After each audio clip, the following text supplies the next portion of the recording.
play the game with the people that writing the rules. Ain't the fame that I'm after when paying the dues. I've been through the pain that's reflected in the attitude. Might be winning now, but the thing is that I had to lose. So go and tell me what you really want to do. And lonely at the top, cause there ain't a lot of room. Ain't no other option, that's all I ever knew. So I'ma get it poppin', you know how I'ma do. I've been down through the blood and the sweat. Guarantee you can know I'm a threat. I've been down through the blood and the sweat. And I ain't close to being done yet, I'm going all in. Yeah, I'm going all in. And I ain't close to being done yet, I'm going all in. Yeah. They know I'm going all in. What's up, everyone? Welcome to another episode on a Tuesday evening. It is your host, Niner Beto, and we got my boy Pete. What's up, Pete?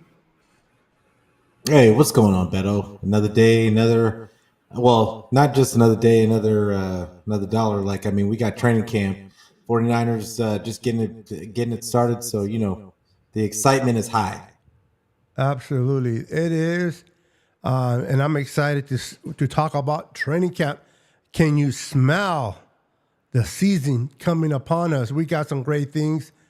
I hear you. Let me go ahead and acknowledge those that are in the chat. Real quick, we got 49ers Throwback in the house. What's up, 49ers Throwback? How you doing, sir? We got Jimmy in the house. What's up, Jimmy? Welcome. We got Daniel Barry Sports in the house. What's up, Daniel Barry Sports? Welcome. All right, let me get this working. Hold on. Yeah, man. So many things to talk about. I'm excited to talk about football. Somebody that we know showed up to camp today. Can we guess who that person was? Who could have been? Look who's in the chat. He got permission to come into the chat.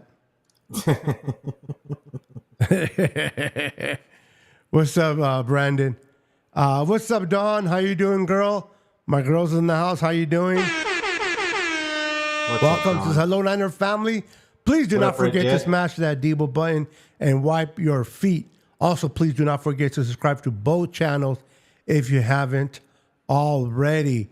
Even though Brandon is not live with us today, his channel is active and live, so we are live on his channel.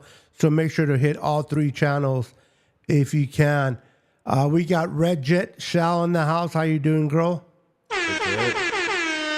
Welcome. So, Pete, I'm going to talk a little bit about Brandon Ayuk, and then I'm going to ask you a couple of questions, and I want to get your take, okay? All right.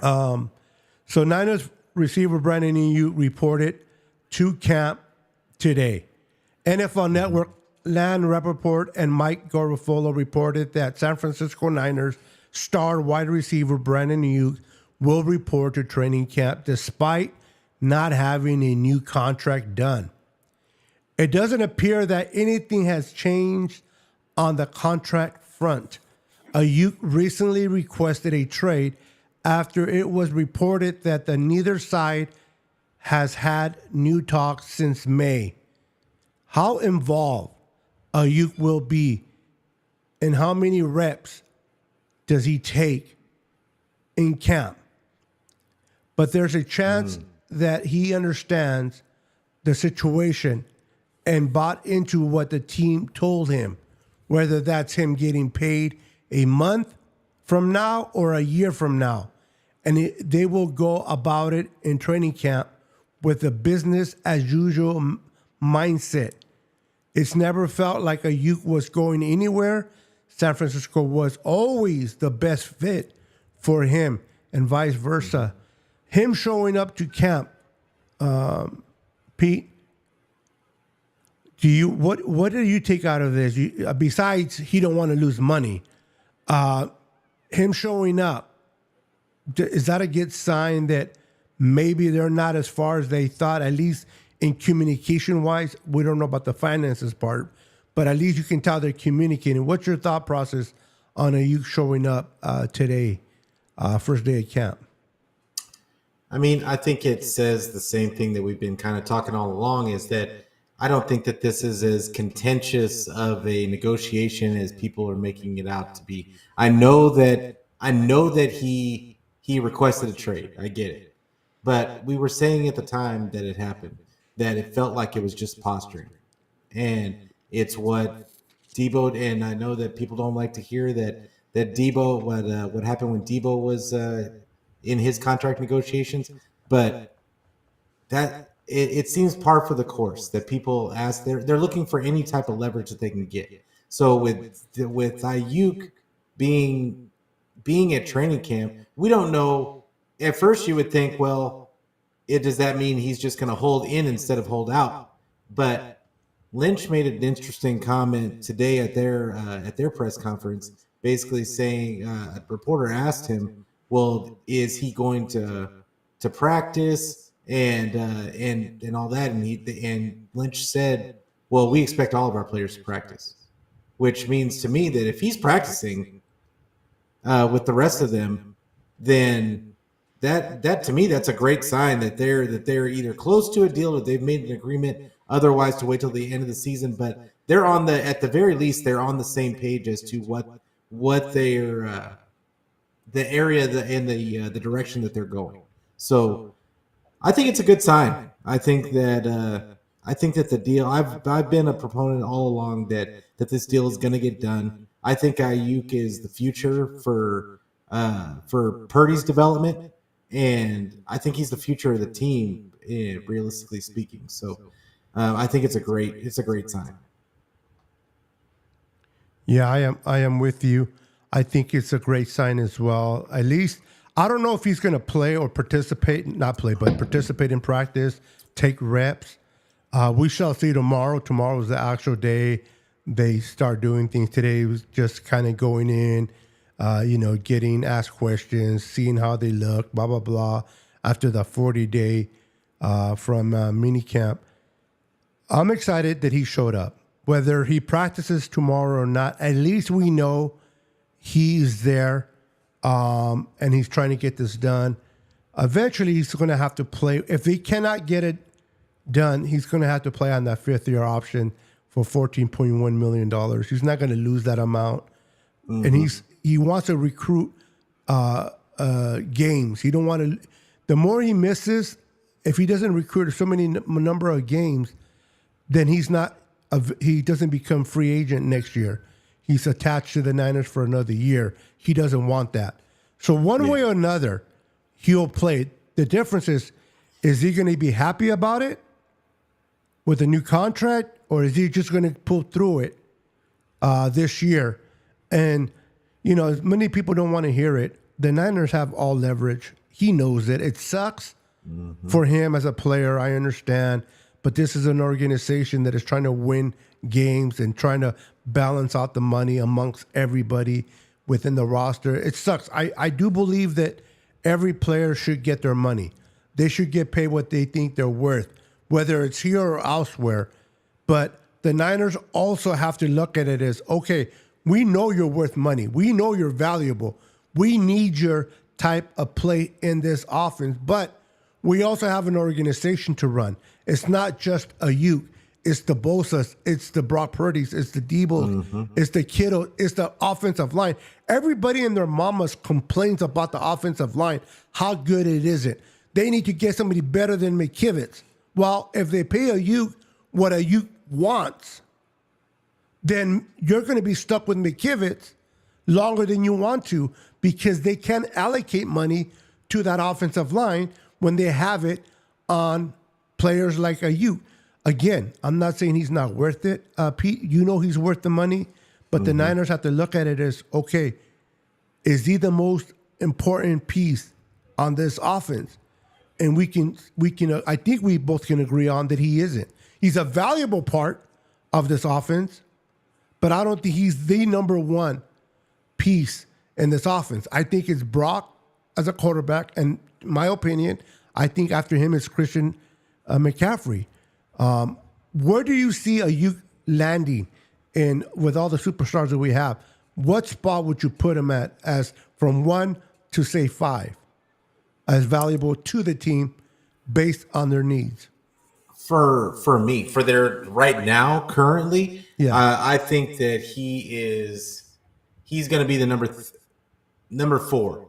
I've got him 4th. Like just because you've got Brock, quarterback's always going to be number 1. Correct. They don't go anywhere without the quarterback. CMC is number 2. Then I've got George Kittle because I think that his blocking in the run game, it takes a noticeable drop off. The running game takes a noticeable drop off when Kittle's out of the lineup. So I feel like he's number 3, and then I've got Ayuk number 4. And the reason being is that and I mean, to be honest, that's not a slight in my opinion for Brandon Ayuk. I know people probably are thinking that Kittle is going to be on his way down, like because of age and all that kind of stuff. But he's not replaceable in my opinion. It doesn't matter what tight end they bring in, they're not going to do what Kittle does and what Kittle brings. Like you could bring another receiver in that blocks, like, but I don't see them bringing what Kittle brings. Now Ayuk, the reason why I've got him 4 is because, and I think it's splitting hairs between him and Kittle, to be honest, is he brings leadership. He brings that the blocking, like we were talking about. He brings the energy. He is Purdy's main security blanket from the wide receiver position. They scheme stuff up for Debo, but the reality is it's Ayuk is his main receiver. And going forward with Purdy's maturation, it's going to be all about Ayuk. Ayuk will be the number 1 in this system. So, I mean, and Ayuk talked about it as a 4th option. He's like, I mean, he put up the most reception yards. He put up all the numbers. Like, so I just feel like he's very, very important because it is somewhat of a passing league. And even though you can still run the ball, I still think it's somewhat of a passing league. So but anyway, I'm gonna put Ayuk at number 4. Where do you have him at? I have him actually. Give me 1 second. Want to trade?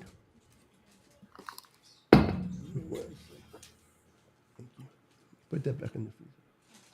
All right. Sorry about that. Appreciate it, man. So I have him.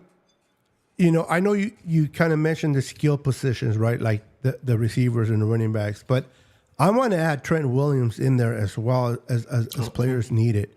And, it's hard. Like you said, the quarterback is the number 1 position, but you got to protect his weak side, and that's his left side. And Trent Williams comes in. So for me, it's Brock Purdy. It's Trent Williams, CMC. You got Kittle. And I agree with you. Now, Kittle is replaceable eventually, but there's nobody on the roster that can replace him now. So I'm with you. So I guess from that standpoint, he isn't replaceable. Not who we have on board now. The offense would look completely different. Oh, yeah, because people don't realize how important it is when he blocks, the attitude he brings to that offense, and everything that he does. So I have him. Then I have Debo or Ayuk between. So they all fall within 4 or 5 spots. So is Ayuk important? Yes. Is he valuable? Yes. Do the Niners need him to successfully try to win a Super Bowl this year? Absolutely yes. They need him. They need each other. But again, the Niners are looking at it from a financial standpoint because they're not looking about this year only. They're looking at it as next year and the year before after that. They're looking at the stretch. And so do they want to give him 30 or plus or whatever Ayuk is asking for? They would love to give it to him. Can they afford it? Yes. And I think this is where a lot of people get confused. Niner fans is, well, the Niners can't afford him. No, they can afford him. But can they afford to give him the amount of money that he wants for the position that he plays after all the names that I just mentioned? And it's the Niners are like, listen, we think we offer you 26. Now maybe we move it up. Maybe we move the needle 27, 28, or do something like you said with Debo, where it looks like he's getting a lot of money, but they break it down in incentives. They break it down in guarantees where he's happy. If they want to make it work, they'll make it work. The fact that he showed up today, to me, it's a great indication that he wants to be here. This is where he got drafted. I know that the video for Cleveland, or not Cleveland, but for the Washington Commanders and this and that, the guy is doing whatever he can to try to get some leverage on his side. And he's pulling out all the stops. But at the end of the day, he's not dumb. He understands that the Niners do hold the cards. And John Lynch was a player. People forget it sometimes that he was a player himself. He went through negotiations himself. He's been on both sides of the ball as a general manager, providing that, and as a player, asking for the amount of money. So he understands how uncomfortable and difficult this can be. I believe they'll eventually get things going. Now, if Ayuk even practices tomorrow, that's even better for us, because I do believe that no matter what, if you miss camp, you start playing from behind. We've seen it with Nick Bosa. Nick Bosa did not start playing good towards the end of the year. Debo had an off year the year that he went up for the contract. And we cannot afford that. We cannot afford Ayuk to have an off year because of this contract negotiation. We need him to be signed, sealed, and delivered. Let me ask you, and this is just your opinion, and we'll move on. And everybody in the comments can comment as well in the chat. Do you guys feel that Brandon Ayuk will be signed before next week, where the Pats come on? Or do you think it might go further? Pete, I ask you because you're my co-host, but anybody in the chat can answer the same question. Will he be signed by next week, or do you think this could drag on a little bit longer than that? By how many weeks? By the end of this week and the start of next week, which is Monday. I don't think it's going to be done by then. I think it's going to be done probably. I would say it's going to be close. It's going to be close to the next 2 weeks. I'm going to say.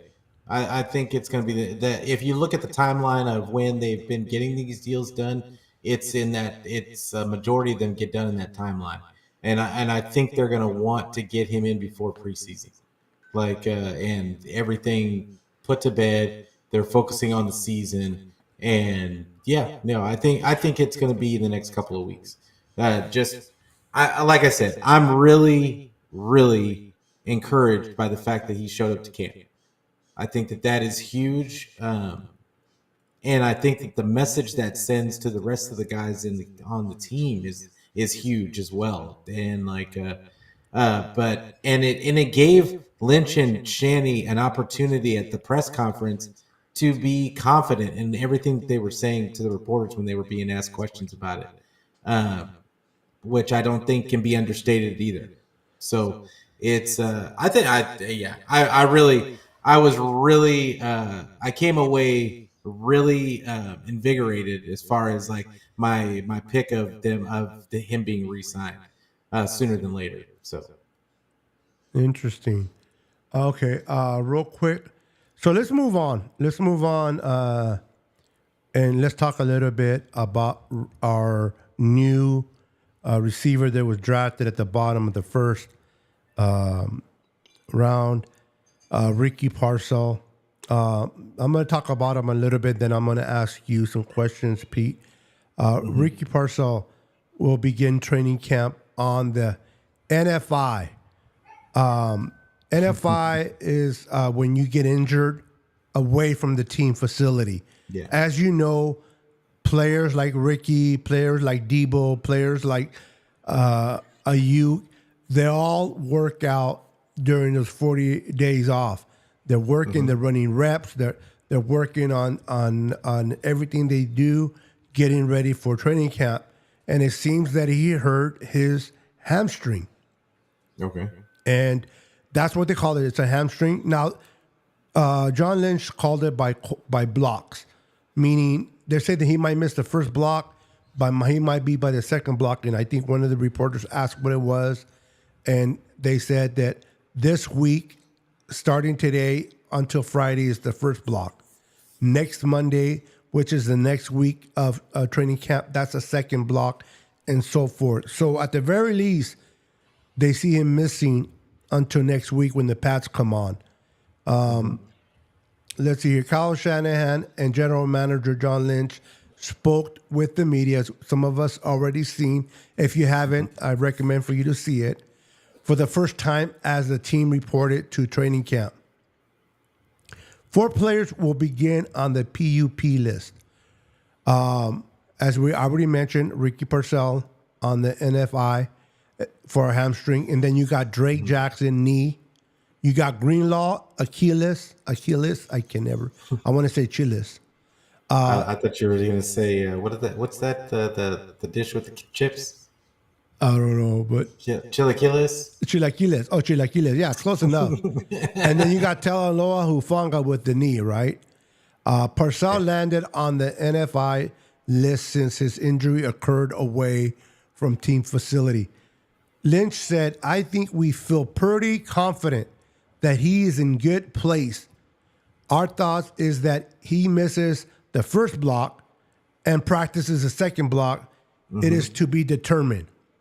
The training camp staff will be the ones to determine if Parcell is ready.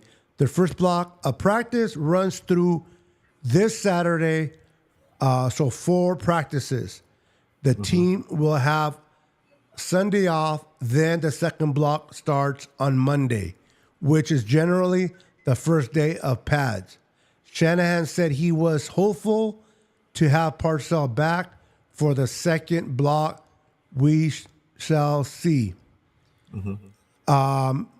See if he's able to come. So I want to ask you, Pete, I don't know how much extent you heard of his injury, his hamstring. Is it wise to keep him off the field until he starts feeling comfortable? Because for what I've heard, I never had a hamstring, and I pray that I never do, that I can remember at least. But I heard that those things can, if you don't take care of it right, it can linger all year long. Yep. And I think that there's no rush. What are we doing? If you're confident, if I'm the team and you're confident that Brandon Ayuk is going to be in the building and that he's going to play, there's no reason to rush Ricky Pearsall. You better make sure that you don't want that hammy to turn into a tear. Because if it turns into a tear, then, I mean, we probably won't see him for the majority of the year. So let him rest, get completely healed up. And then the one thing about it, though, is that he's not going to have that first week with the vets. So if you're coming right into pads, what's going to end up happening is he's probably going to look a little – he's not going to be as explosive, I would say. And it's gonna, and people are going to, and if he's not as explosive on his first day, you're gonna hear the chirping of, oh, this is your first round pick and blah blah blah blah blah. But I would drama say that comes with it, bro. Yeah, but I would say that people need to look at Ricky Pearsall as the cherry on top and not as the cupcake. Because he is the guy that if they can integrate him into what they do, he could be a really nice piece in there. But it's really about BA and Debo this season. So they don't need to rush him. Long story short, they don't need to rush him. He can. They've got players. Absolutely. We don't want any lingering issues where if somebody else goes down and we need him later, he can step in. That's what we need him for. So It's I know people are going to want to see him early. You're not going to see him early. You're not not early in the season. I wouldn't think, unless he just completely blows everybody's socks off in the preseason in training camp. Like, which the odds of a rookie wide receiver doing that is, with all the weapons that are on the field for the 49ers, is pretty slim. But I would love to see it. But yeah, I think it's a non-issue. I think that they're being precautious, which is exactly what they should be doing. I think they've learned from the guys in the past that they've rushed back, that there's literally no reason to rush him back. Absolutely. And the fact is that, let's say worst case scenario, Ayuk does miss time. He's not happy. He doesn't want to play. He don't care if he gets fined, whatever the case may be. Then at that point, I can understand that Purcell will get more playing time, not because they want him to play, but because they need him to play. But if Ayuk does his part, he shows up and he plays, at the worst, he plays his fifth-year option. When you got Kittle, you got CMC, you got Jawan Jennings, you got Debo and Ayuk, there's no reason to have to go to Parcell as your go guy. He's, like you said, he's dessert, not the main course, the main meal. He's the one that you sprinkle on top certain situations and certain packages. You bring him in to kind of throw off the off defensive coordinator, because they look at the film, they're not familiar with him. So they'll have some packages for him. He will play. The fact that he's a first rounder, he'll get his opportunity. But if you expect him to come in and just replace Jawan Jennings and be that solid player, not that he can't be, but they're not going to rush him to do that. There's no need. You got players. You got skilled players at that position. Why not just have packages for him? Let him continue to learn this offense. Let him feel comfortable. And when he's ready to go, again, he was brought in for next year. They'll sprinkle him this year, but his main reason was for next year. We've seen it with Shanahan. Shanahan always drafts people for the following year. And so we shall see. Hopefully this hamstring is not something that will linger, because I do want him to develop. I do want him to get familiar with Brock Purdy. I don't want his development to be held back a year because of an injury. So therefore, I do pray that he's not as bad as we hope he's not, and he gets his opportunities. But this roster is stacked. We were number one last year for a reason. All right? We are stacked. We got our quarterback. Kyle finally feels comfortable with the quarterback that he has. He opened up the playbook. You got the skill position players. Yes, we have an offensive line that we are not all in agreement, that, some of us are okay with it. Some of us can't stand it. Whatever spot you fall yourself at, we do have skilled players. They can move the ball down the field. We scored 30-plus points quite a bit last year. We made it to the Super Bowl. Fell short, but we got there. So I am confident that we can do this again. I want to build Parcells up slowly. So I'm with you, Pete. Bring him in slowly, sprinkle him in, and do not force him to be part of the roster when you don't need to. Yeah, I couldn't have said it better. Like, it's just, it is what it is. So let's move on. Let's talk about the 6 Niner training camp battles to keep an eye on. This is where I think is going to be fun for us to have a conversation, Pete. We're going to break it down. Let me move this out of the way for a second. We're going to break it down by positions. I'm going to talk about, real quick, cornerbacks. I'm going to bring up... Before you do, I do want to bring up one thing that they did bring up in the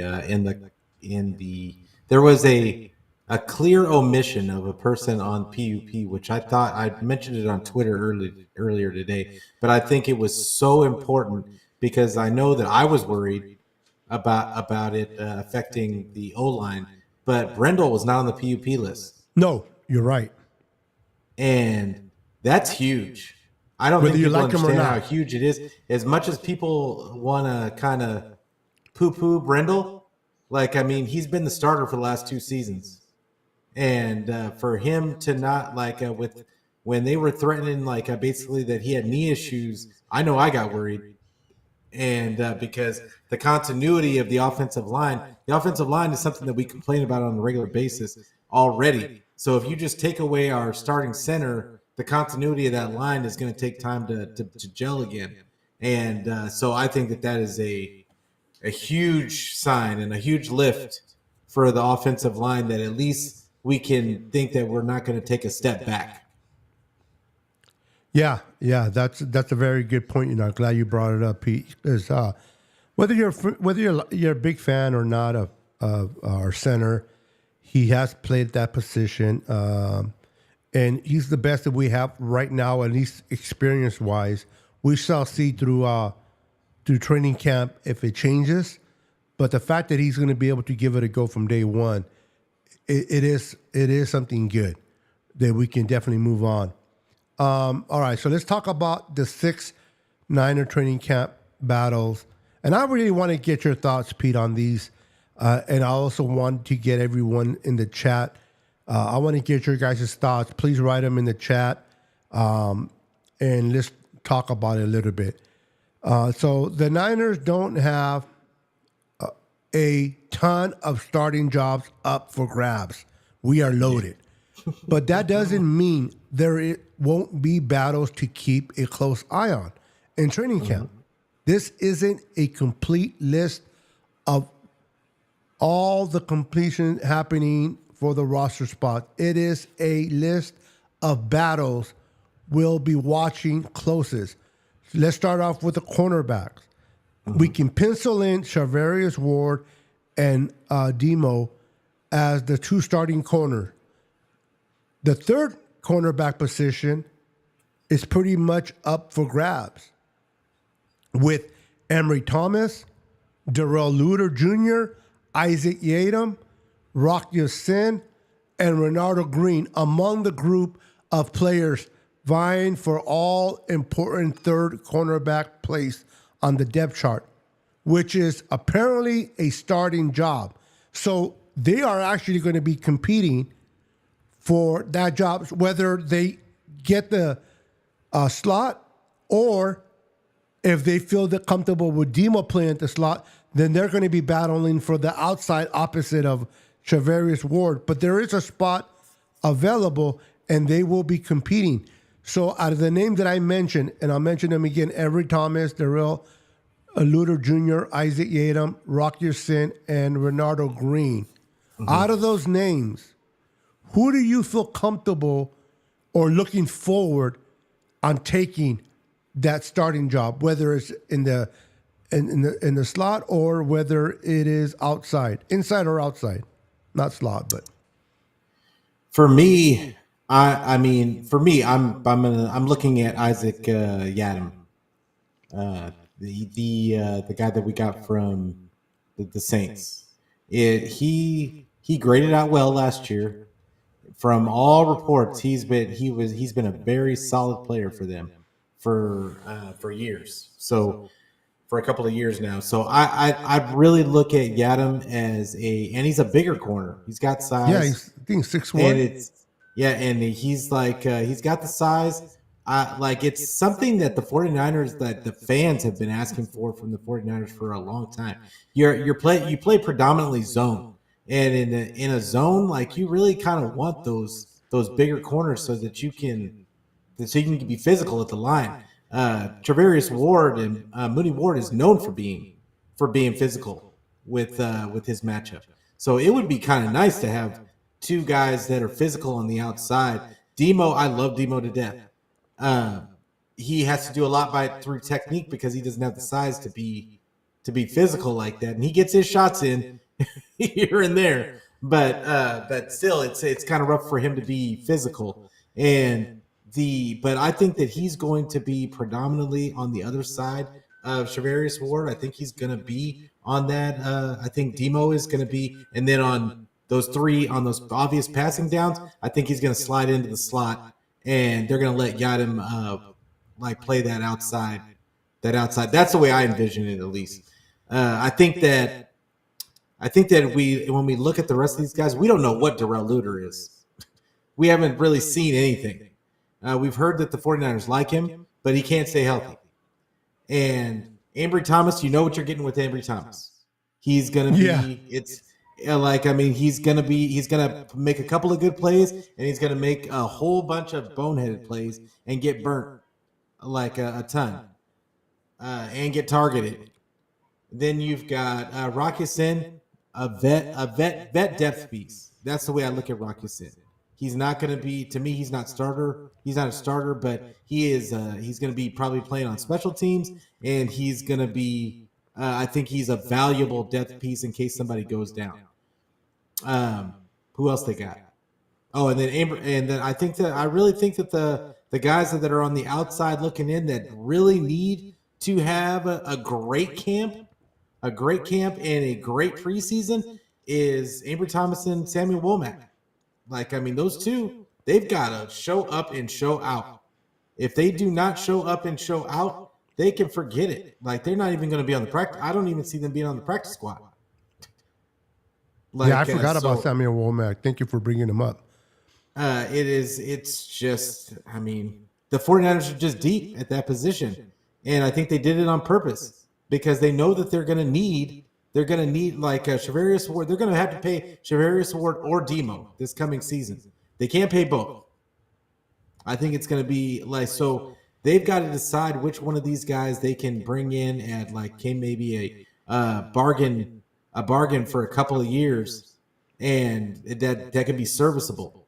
And it would be in a perfect world, Darrell Luter would step up and be the guy that they envision, because he's cost control for the next couple of years. So, yeah, it is what it is. But yeah, I just think Ambry Thomas and Samuel Womack really need to get it together and show that they can be physical and that they can be good in coverage and be left by their lonesome sometimes. Yeah, I agree. On first and foremost on Luter, I know a lot of us like him. He's got tremendous size. Tremendous size, 6 feet. Yeah. 6 feet, 190, I think. And then he's got, they said his paws, but they said he has huge hands. And and long arms. And that's the way, he's really perfect for what the 49ers do, but he's got to stay healthy. But yeah, and again, but if you're not on the field because of ability to be healthy, that's a problem. We wanted to be able to showcase or see him showcase his ability of why the Niners drafted him. Listen, the guy Yadam that we brought in from New Orleans, he's a vet. He's decent. He had a good year with New Orleans back there. I expect him to really compete in the secondary and fight, and at the very least push Samuel Womack, push Ambry Thomas, and push Luter to be better portions of themselves. It's going to be hard. I feel that Ambry Thomas really is the guy furthest on the outside looking in, because he's played well, but then he's been burnt. They know his ceiling and floor right now, and this guy's going to have to show out. He cannot afford, in my opinion, he cannot afford any mess ups. He cannot afford to screw up in any shape, way, or form. He needs to impress the coaches, because previous years there was really no competition in that spot. So he, by default, won a spot on the 53. That's not the case this year. That is not the case. That's why they brought in the free agents they brought in. They drafted a corner in the late second round. They have not done that since Shanahan and John Lynch has been here. So that they're looking to move forward. So Ambry Thomas has to show up and show out. Even if he does good, he still may not make the roster, Pete. He needs to be better than good. he needs to make sure everything thrown his way either is intercepted or blocked. Is that hard to put on him? Yes. But unfortunately, that's what he's going to have to do in training camp. If he lets any interceptions get away from him, or if he gets burnt by receivers, especially if he's on Purcell and Purcell burns him, his chances of making this roster are going to be tough, Pete. Is there anything you want to mention more about the corners, or can we move on to the right guard? I'm trying to think of the corner. I really want to, the one thing because I don't want to brush across Mooney Ward. I think that everybody gets caught up in the depth of the 49ers corners that Mooney Ward sometimes is just an afterthought. We just kind of look at him over there and he's going to have his spot. So there's no reason to talk about it. This man deserves to be he has been beyond solid. He is now considered one of the top 5 corners in the league. He's been on those type of lists. And I just want to give that man his respect, because when he came to the 49ers, people were kind of with him. And I know I was one of the ones. I didn't know how he was going to fit because the 49ers run primarily zone, and he didn't grade out tremendously well in zone. But he fit right into this defense. And he has just routinely taken out the other team's best receiver. And especially when they're a bigger receiver, because he can get physical. I just want to give that man his flowers. It's going to. I know it's going to be a very difficult decision for the 49ers after the season. We're going to be having definitely some conversations next off season, and there's going to be a lot of drama with it. That comes with that, whether they keep them or they don't, whether they can afford them or they don't afford them. But you're right. When he was brought in as a free agent from Kansas City, he was very underrated, in my opinion. I saw a lot of potential in him, and he came in here and he balled out. And he's, I think, out of the corners, I think he was, what was he, third best corner of all the corners last year? I mean, the guy's a freak. Now, Lenore's coming up as well. He's younger. That's going to be a crazy conversation to have. It's going to be interesting to see what the Niners front office does.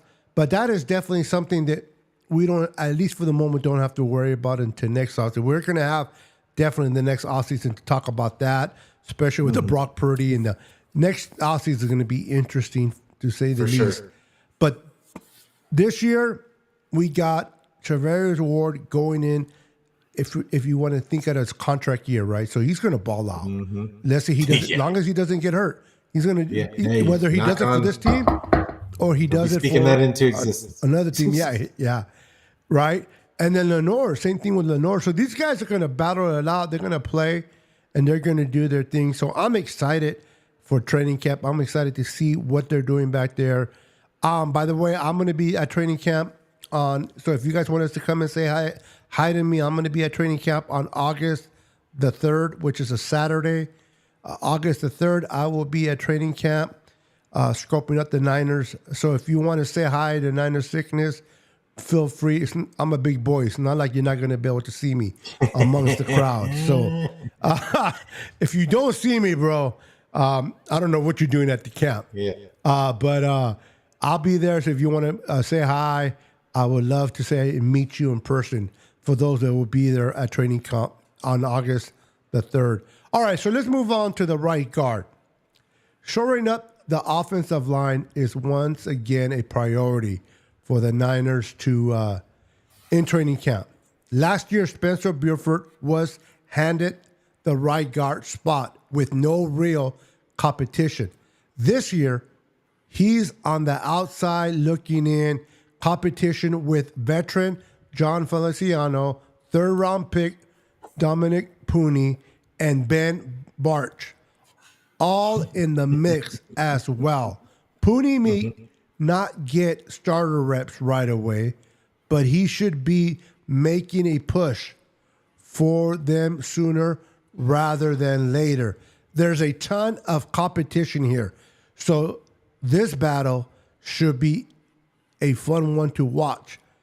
Out of the guys that I mentioned, who do you think has a better chance to compete and earn that right guard position, in your opinion, Pete? I mean, I think it's going to be the guy that took over the starting position last year. It's going to end up being John Feliciano. As long as once I saw that Brindle's no longer in the PUP, if he can stay healthy, then Feliciano, I think he's just the better player at right guard. Unfortunately for blanking on his name now, Spencer Burford. Oh yes, I'm sorry. Yeah. Unfortunately for Spencer Burford, like Feliciano he's just better. I mean, Burford is just inconsistent. He has games and snaps where he looks really good, and then there's other snaps where he doesn't look so good. And I really think that they need to, because the 49ers talk about versatility all the time. Well, this is a perfect opportunity in camp for them to let this guy try another position. Like, because they didn't draft him to be the backup for Feliciano. They wanted him to eventually solidify that right guard spot. And who knows, they might have envisioned him because he has the arm length and the athleticism to play on the outside and play on the tackle spot. We're talking about Pooney? No, I'm talking about Burford. Oh, Burford. Okay. I'm talking about Burford. I talked a little bit about Burford just because I feel like they need to do something with him. They need to at least try something, because I do think he has talent. I just think that he's struggling to find consistency, and maybe he can find consistency if he's allowed to use his athleticism on the outside. And I agree. And but as far as Pooney goes, I think he's the long term. We don't know what Pooney was drafted for, because shout out to Locked On with Croc and BD Peacock the other day, but they were talking about how, Aaron Banks. We're talking about contracts again, but Aaron Banks is up for his contract this offseason too. So who knows if Pooney might have been drafted to be Aaron Banks' replacement. That's a possibility. And so I don't necessarily and they really do not like to put rookies out there on the offensive line. I think Burford was out of necessity at the time, and even then, they didn't want to leave him out there by himself. They had him platooning with Daniel Brunskill in his rookie year. So I look at it as it's Feliciano is going to be at that right guard spot. I think the offensive line, there's not really going to be much change from what it was last season. I know people want Pooney to make an impact. I just don't think that a rookie is going to make that big of an impact in a Shanahan offense. Shanny just doesn't like change unless he's forced to. So not Shanahan. Yeah. I mean, it is what it is. Yeah, he likes to go with what he's familiar with. And I mean, I know a lot of us, we criticize him for this or that, but listen, it's his neck on the line, not ours. He likes to go with, he likes to go with people that he's familiar with and knows it doesn't make dumb mistakes.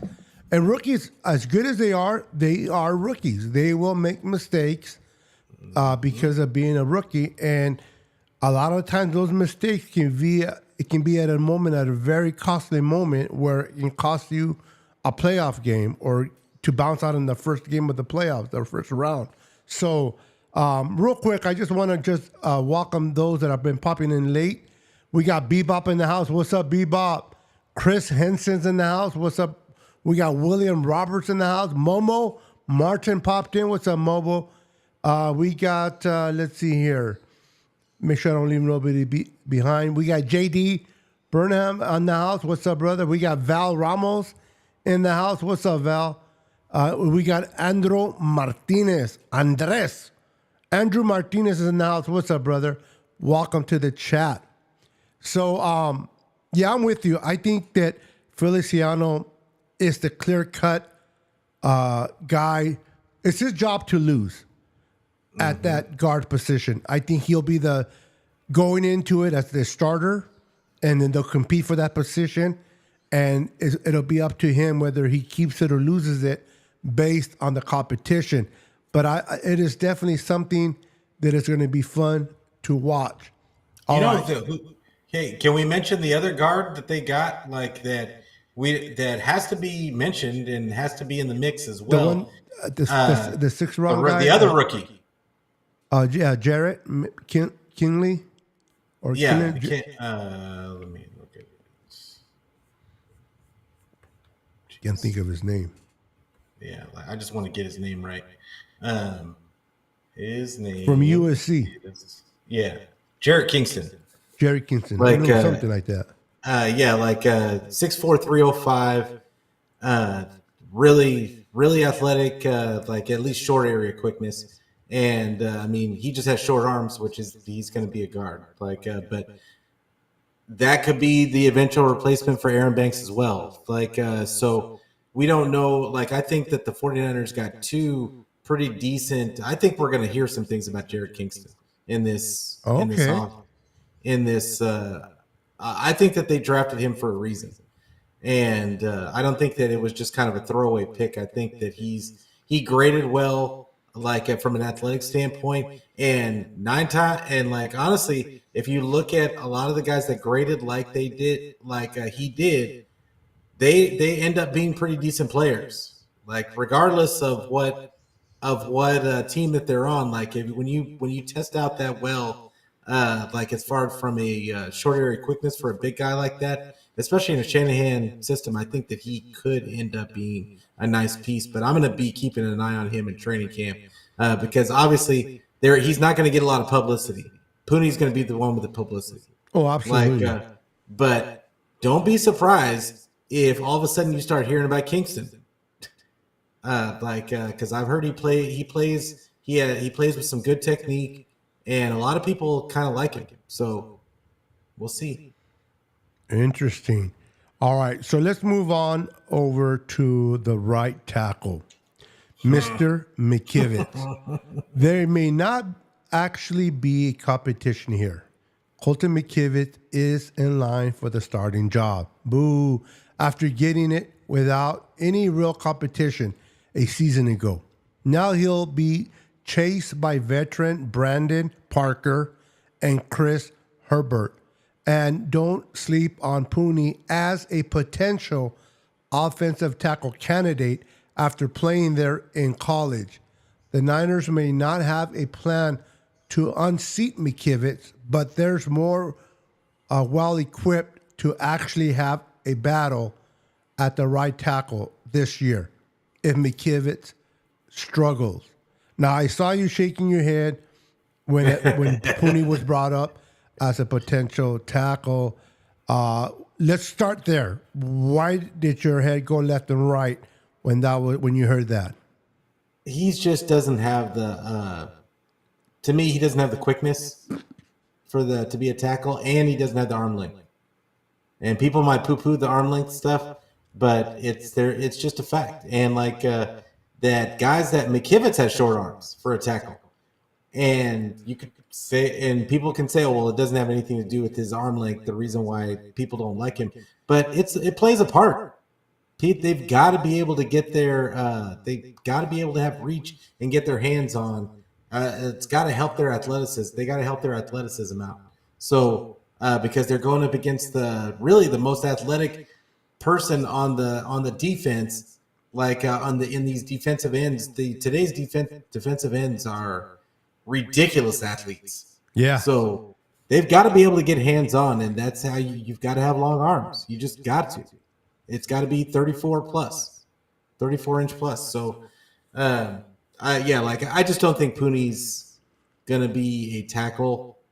I do think that it was nice that they brought in Hubbard and Brandon Parker to push McKivitz, because I think that's always a possibility. I mean, I don't think that there's far to go from McKivitz. Let's say that. I don't think that there's many guys out there that could not push McKivitz. So just getting some verifiable NFL talent in the building to push him, I think is a good thing. And they honestly, I don't think it would take much to surpass. At the very least, Pete, they can push him to be better, right? For him Exactly. to hone in his ability to block. Or if he goes down, there's like zero follow. Yeah, that's not a good thing. Yeah, that's what's worse than having McKiv as a starter, not having him, and nobody behind him to step up. So, and the grass is not always green on the other side, even if it looks that way sometimes. So, yeah, I didn't bring up center. I know that Bebop mentioned the kid from Michigan, your favorite college from there, my friend. Nugent Go Blue. or go. Yeah, I was going to say that with you, but no. Whatever. Just But threw up in your mouth a little bit, huh? yeah, it almost slipped out. I'm like, I was going to get the hatchet on my back of my head right now by the Seminoles for saying that. But that is the offensive line. I didn't mention the left side. Right now, Banks is there and Trent Williams. And like you said, Banks will be somebody we're going to talk about the next offseason. So I did not bring up. There's really no competition there. Those are the two starters on that side of the ball. And right now, let's be honest, Brendo, long as he's healthy, he's pretty much your starter at center. I don't see nobody unseating him right now. So the reason why I brought up the right guard and the right tackle, because to me, in my personal belief, those are the two areas that it's going to be competition in, that is legitimately competition to see who gets those spots. Yeah, and honestly, Nugent isn't going to be a starter. Like, let's just. I know people are get excited because they hear that he's because he was good at Michigan, but he's small. He's smaller than Brindle, and he is not. He is going to be. I think he's going to be a serviceable backup, but that's the extent of it. I think that he could probably cover for a game or two, but if he is not a long-term starter, in my opinion, I would be shocked if that happened. Just because, he's small. Yeah, real quick, I just want to say that my feelings just got hurt right now, bro. What? David McNair just came in and hurt my feelings. Oh yeah, he just said hi to me and didn't say anything. Yeah, it's like, hello. You don't see me, Hello, buddy? I'm here. That's my boy. I love David McNair. He's like, what's good, Pete? Let's effing go Niners. And I'm like, where's the fat guy at? No love for the big boy. I see how it is, David. I see how it is. Nah, David's my boy, man. He is my. And then he says, then he does mention me, but then he puts V instead of B. Is Veto not? I'm like, you don't mention my name the first time, then you misspell it, bro. Come on. Yeah. I am not feeling it today, bro. I know. He knows I'm messing with him. David McNair, man, that guy is a genuine, amazing dude. Him and Bryant Cope, those two guys are amazing. Met them in person, man. Unfortunately, I met them in the sense that we were visiting, and with the late Corey Davis, rest in peace, my friend. Love that guy. We went and we hanged out in San Francisco and Richmond. I think we went to go have breakfast. So it was cool. And I'm trying to forget the other kid that was with us that I can't think of his name. What is his name? He lives in San Francisco. Oh my goodness. If he watches this video, I'm in trouble. But I want to acknowledge Tim Diaz in the house coming in, David McNair popping in. So let's move on. We're getting close to that hour, bro, and I do want to keep you no longer than an hour, bro, because I want your wife to allow you to play each week. Yeah. And if I keep messing up, I will lose those privileges. So let's not do that. So let's move on quickly. I'm going to talk real quick about the quarterbacks, the backup to the quarterback. Mm-hmm. It's nice that there's no real question about the Niners starting signal. It's not like last year, right? We know who our starter is this year.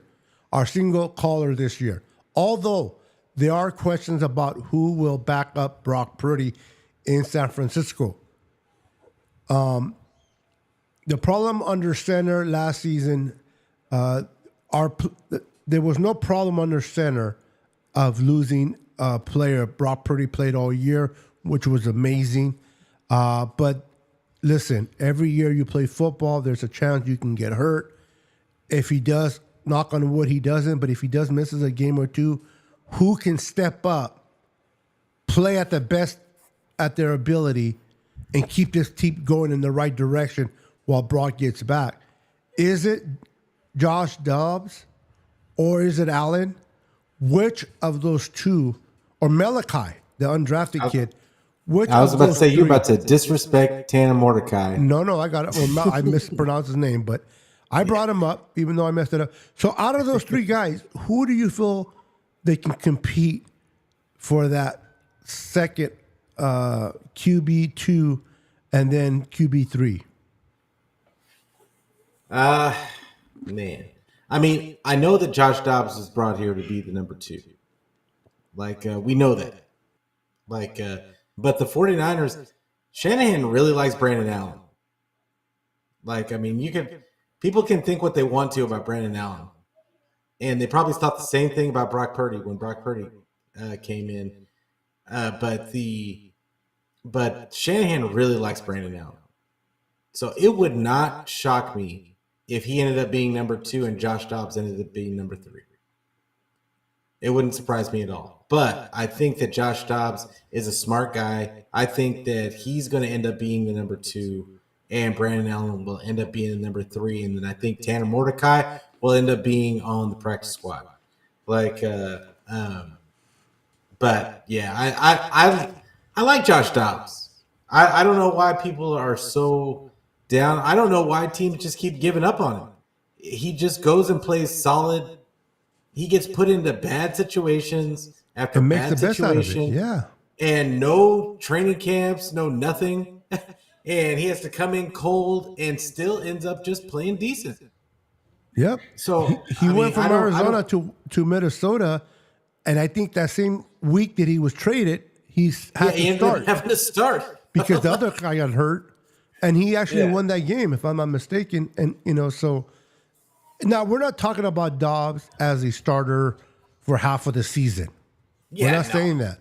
What we are saying is, if Brock, God forbid, goes down for a game or two, I think I'm confident in Dobbs to be able to pull out a win in a game or two while Brock comes back, right? Yeah, that's all I'm saying is that I think he can give you at least a couple of games, and at the very least, he could be a changeup because he is bigger guy with a bigger arm than Brock Purdy has, and he's shown he can make throws, and he's got a little bit of athleticism. So it wouldn't surprise me if he. I like that they got him in early and that it wasn't like last year where they just picked him up in the middle of a week or something. But yeah, I think I like Josh Dobbs. I think that was a really good pickup by them. And Brandon Allen, I don't have anything against Brandon Allen. I'll be honest. If Shanny's got confidence in him, that means that he can at the very least he can run the offense. So I wouldn't be shocked if either one of those guys came in and just made some throws, did enough to get a win. Yeah, I agree. All right, let's finish up with because we hit up at the hour mark. Let's finish up real quick with the wide receivers.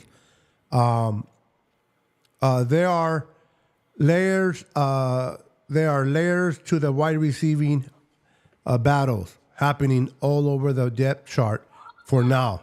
We'll focus on the race between rookie first-round Ricky Parcell and Juwan Jennings for the number 3 spot snaps.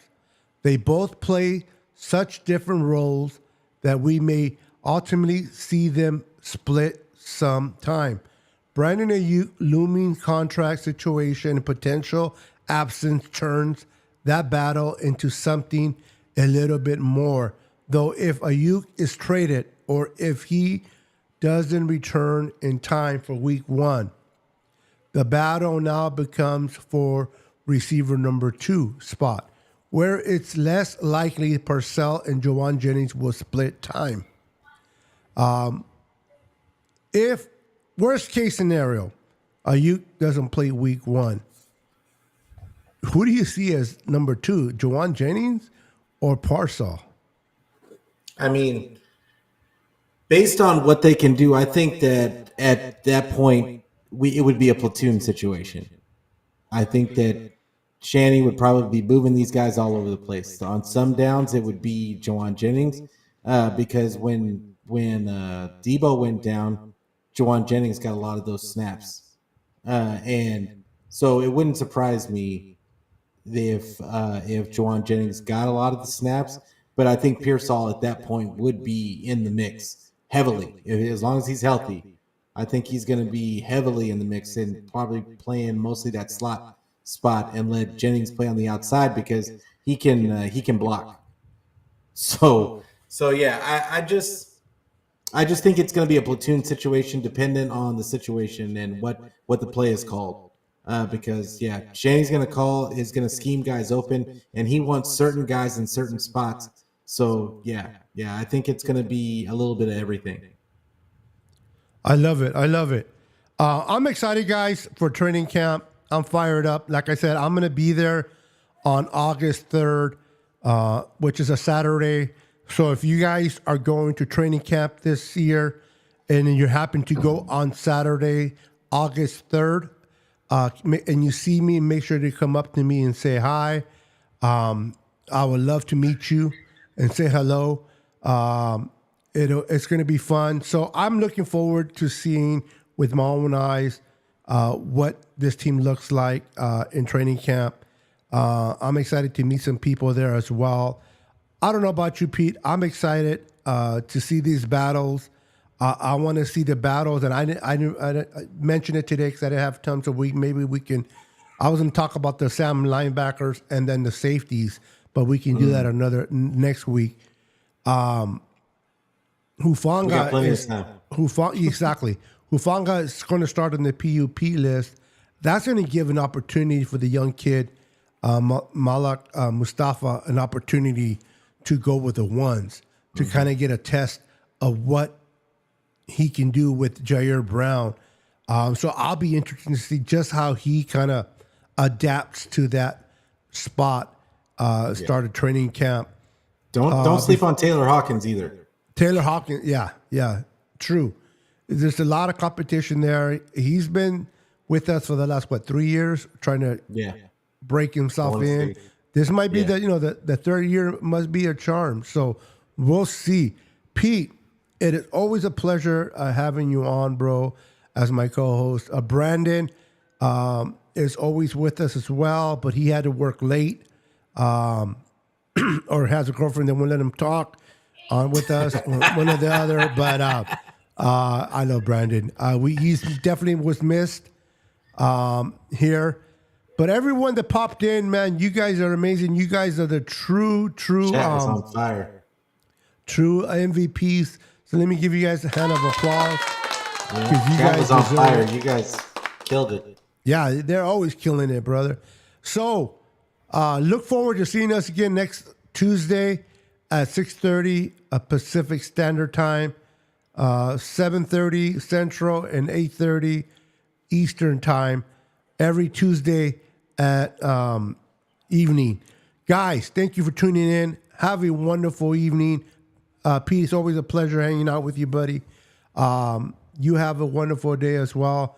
And we'll see you guys next Tuesday. Peace. Go Niners. We're out of here.